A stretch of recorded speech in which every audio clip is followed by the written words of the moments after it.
আসসালামু আলাইকুম। এটিএন বাংলার গ্রামগঞ্জের খবরে সবাইকে স্বাগত জানাচ্ছি। আমি মারিয়া চৌধুরী। শুরুতেই বিআরবি কেবল সংবাদ শিরোনাম। কুয়েটের ৩৭ শিক্ষার্থীর বহিষ্কারাদেশ প্রত্যাহার ও হল খুলে দেওয়ার সিদ্ধান্ত বিশ্ববিদ্যালয় কর্তৃপক্ষের। শিক্ষা উপদেষ্টার সঙ্গে আলোচনার পরও ভিসির পদত্যাগ দাবিতে অনড় শিক্ষার্থীরা। প্রাইম এশিয়া ইউনিভার্সিটির শিক্ষার্থী জাহিদুল ইসলাম পারভেজ হত্যার মূল অভিযুক্ত মেরাজ গাইবান্ধা থেকে গ্রেফতার।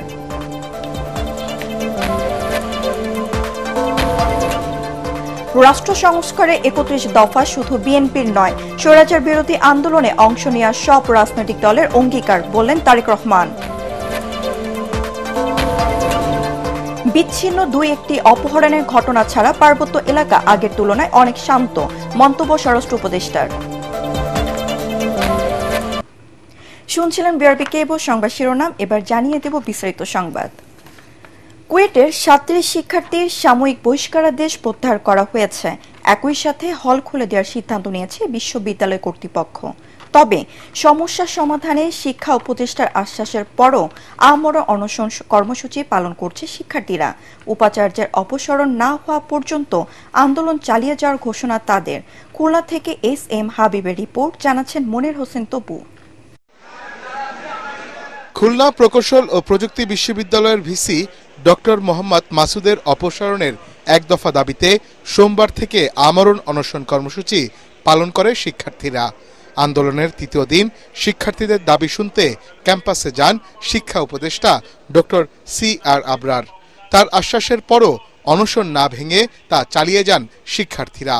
এর আগে শিক্ষা উপদেষ্টা হাসপাতালে অসুস্থ শিক্ষার্থীদের দেখতে যান, তাদের স্বাস্থ্য ও চিকিৎসার খোঁজ খবর নেন। আমি তাদেরকে বোঝাতে চেষ্টা করেছি যে আইনের কিছু বিষয় রয়েছে, আমরা যাই করি না কেন সেটা আইন দ্বারা নির্দিষ্ট হতে হবে। আমাদের যে ইনকোয়ারি কমিটি, অত্যন্ত কম্পিটেন্ট ইনকোয়ারি কমিটি, তারা সেই আইনের মধ্যে থেকেই তারা সুপারিশ করবেন বলে আমরা আশা করছি। সেটা আমরা বিবেচনা করে যে সিদ্ধান্ত আমরা নেব সেটা অতি দ্রুত সেই সিদ্ধান্ত আমরা বাস্তবায়ন করব। ভিসির অপসারণের খবর না পাওয়া পর্যন্ত আন্দোলন চালিয়ে যাওয়ার ঘোষণা দেন শিক্ষার্থীরা। ইতিমধ্যে ৭ জন শিক্ষার্থী অসুস্থ হয়ে পড়েন, তাদের ভর্তি করা হয় হাসপাতালে। আমরা ওনাকে বলছি, স্যারকেও বলছি যে স্যার যতক্ষণ পর্যন্ত উনি অপসারণ হয়েছে এই নিউজ আমরা না পাবো ততক্ষণ পর্যন্ত আমরা উঠবো না। সেহেতু আপনি যদি আমাদের কষ্ট লাঘব করতে চান দ্রুত সমাধান করে দ্রুত তাকে অপসারণ করে। শিক্ষার্থীদের এই আন্দোলনের পরিপ্রেক্ষিতে জরুরি সিন্ডিকেট সভা ডাকে কুয়েট কর্তৃপক্ষ। সভায় সাময়িক বহিষ্কার হওয়া ৩৭ শিক্ষার্থীর বহিষ্কারাদেশ প্রত্যাহার এবং হল খুলে দেওয়ার সিদ্ধান্ত হয়।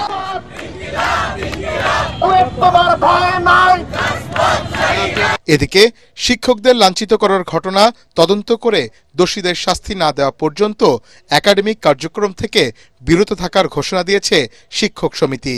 শিক্ষকবৃন্দকে লাঞ্ছিত করে, শিক্ষকবৃন্দকে অপমান করে কি স্বার্থ উদ্ধার করার জন্য যে চেষ্টা চালানো হয়েছে এ বিষয়ে শিক্ষকদের অবস্থান দৃঢ় থাকবে।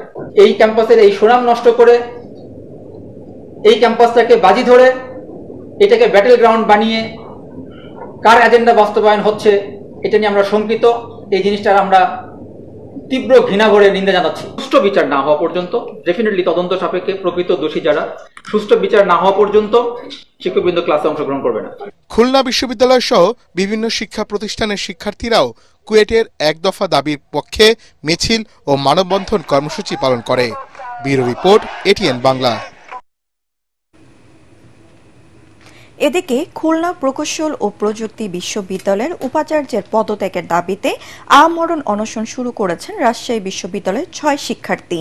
সকালে বিশ্ববিদ্যালয়ের সৈয়দ নজরুল ইসলাম প্রশাসন ভবনের ফটকের সামনে এই কর্মসূচি শুরু করেন তারা।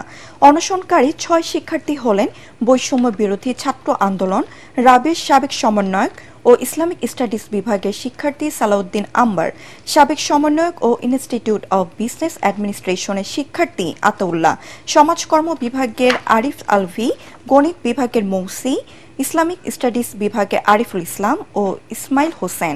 উপাচার্য পদত্যাগ না করা পর্যন্ত কর্মসূচি চালিয়ে যাওয়ার ঘোষণা দেন অনশনরতরা। প্রাইম এশিয়া ইউনিভার্সিটির শিক্ষার্থী জাহিদুল ইসলাম পারভেজ হত্যার মূল অভিযুক্ত মেরাজকে গাইবান্ধা থেকে গ্রেফতার করেছে র্যাব। র্যাব 1 ও র্যাব 13 যৌথ অভিযান চালিয়ে তাকে গ্রেফতার করে। র্যাব সদর দপ্তরে আইন ও গণমাধ্যম শাখার সহকারী পরিচালক সিনিয়র এএসপি মুক্তাজুল ইসলাম এ তথ্য নিশ্চিত করেন। গত মঙ্গলবার বৈষম্য বিরোধী ছাত্র আন্দোলনের বনানী থানা যুগ্ম সদস্য সচিব হৃদয় মিয়াজিকে গ্রেফতার করা হয়। তার আগে রোববার রাজধানীর মহাখালী থেকে গ্রেফতার হন কামাল হোসেন, আলবি হোসেন জোনায়েদ ও আলামিন সানি। তাদের সবাইকে 7 দিনের রিমান্ডে পাঠিয়েছেন আদালত। রাষ্ট্র সংস্কারে 31 দফা শুধু বিএনপির নয়, স্বৈরাচার বিরোধী আন্দোলনে অংশ নেওয়া সব রাজনৈতিক দলের অঙ্গীকার বলে জানিয়েছেন দলের ভারপ্রাপ্ত চেয়ারম্যান তারেক রহমান। রংপুর বিভাগের 3 জেলার রাষ্ট্র কাঠামো মেরামতের 31 দফা ও জনসম্পৃক্তি শীর্ষ কর্মশালায় লন্ডন থেকে ভার্চুয়ালি যুক্ত হয়ে তিনি কথা বলেন।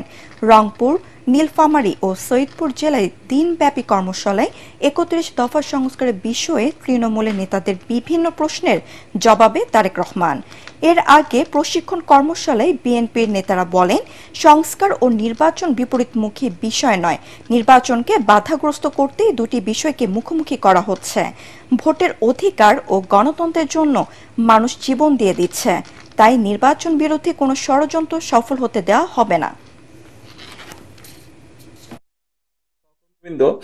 একটি কথা আমি একটু পরিষ্কার করে তুলে ধরি আপনাদের কাছে।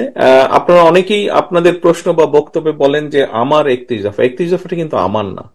31 দফা হচ্ছে বিএনপি বাংলাদেশ জাতীয়তাবাদী দল তথা আমাদের সাথে, একটু আগে আমি বলেছি, আমাদের সাথে যে সকল রাজনৈতিক দল বিগত 16 বছর আন্দোলনে ছিলেন, 15 বছর আন্দোলন ছিলেন, আমরা সকল রাজনৈতিক দলগুলো একসাথে একত্রিত হয়ে বসে আমরা 31 দফা দিয়েছি। এটি আমার কোনো বিষয় না, ব্যক্তি কোনো বিষয় না।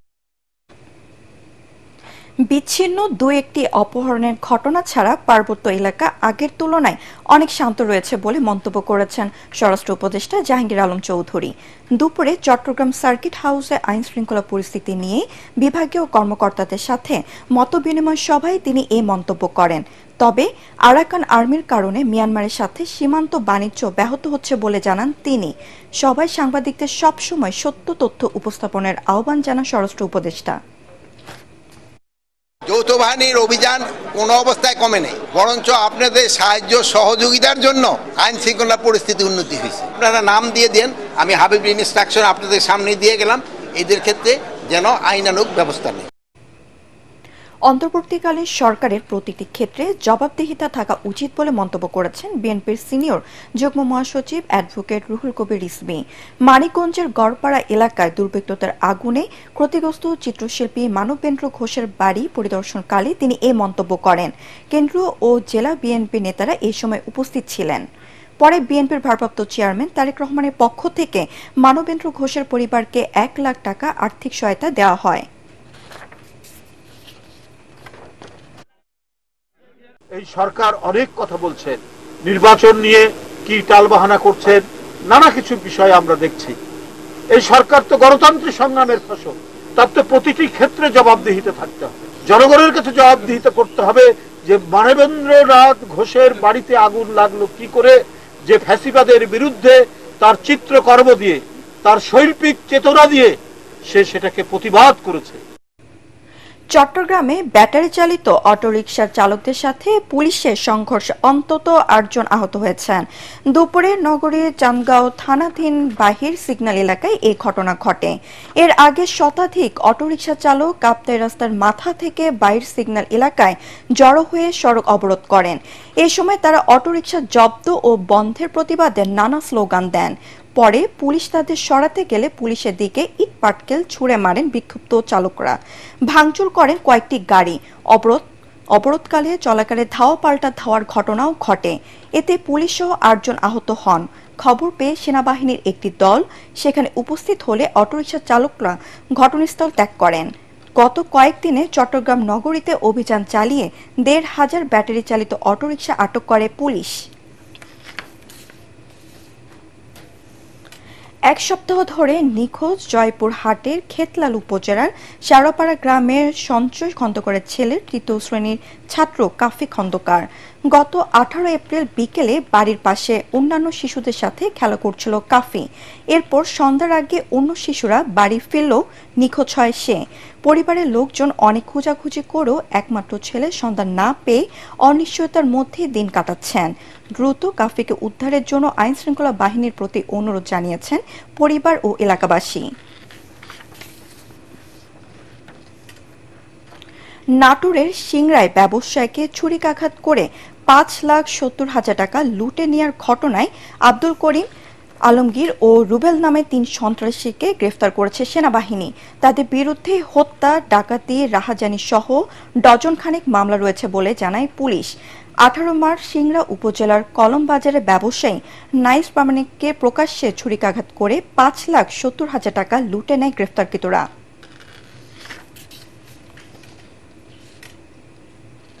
ঝালকাঠি পৌরসভায় 9 নম্বর ওয়ার্ডে চলছে তীব্র পানি সংকট। দিনের বেশিরভাগ সময় মিলছে না পৌরসভার পানি। এতে 2 বছর ধরে চরম দুর্ভোগে রয়েছে এই ওয়ার্ডের 15,000 মানুষ। তাই পানির দাবিতে পৌরসভা ঘেরাও করে বিক্ষোভ করেছেন ওই ওয়ার্ডের বাসিন্দারা। সকালে পৌরসভার সামনে কয়েকশো নারী পুরুষ এই বিক্ষোভ করেন। পরে ঝালকাঠি প্রেস ক্লাবের সামনে মানববন্ধন করেন তারা।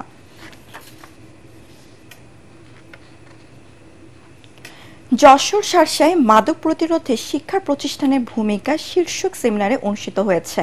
শার্শা উপজেলা কলেজ অডিটোরিয়ামে মাদকদ্রব্য নিয়ন্ত্রণ অধিদপ্তর যশোরের আয়োজন করে।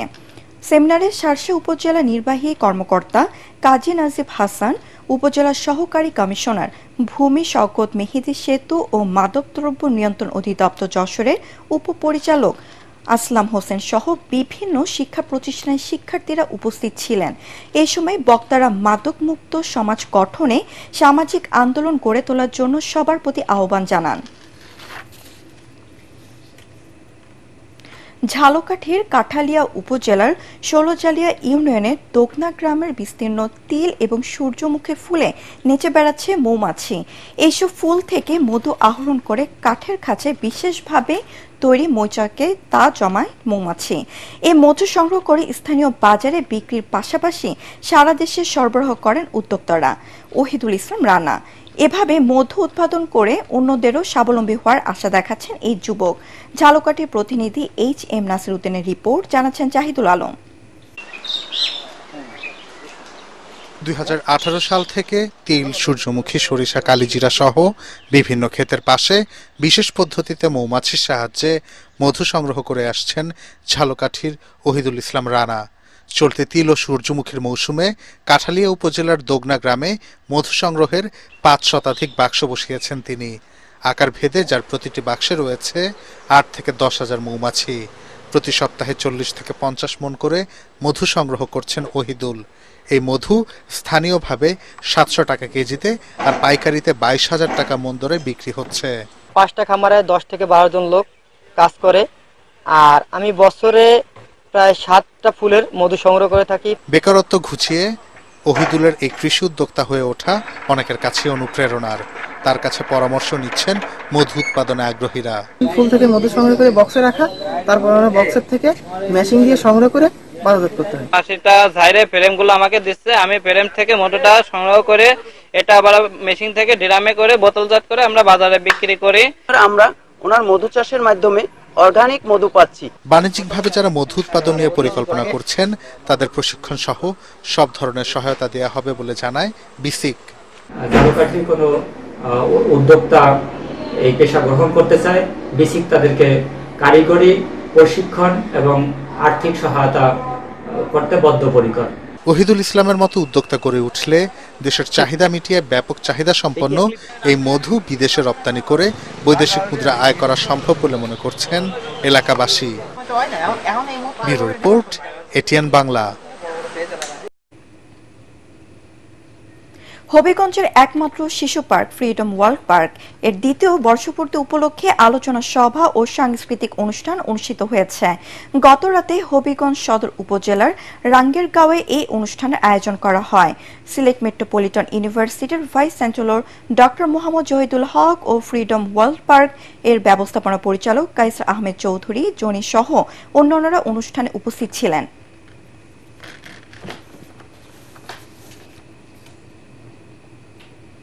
পরবর্তী সংবাদ দেখার আমন্ত্রণ জানিয়ে এখনকার মতো শেষ করছি। এটিএন বাংলা সংবাদ ইউটিউবে দেখতে ব্রাউজ করুন youtube/ATN Bangla News। ধন্যবাদ সবাইকে।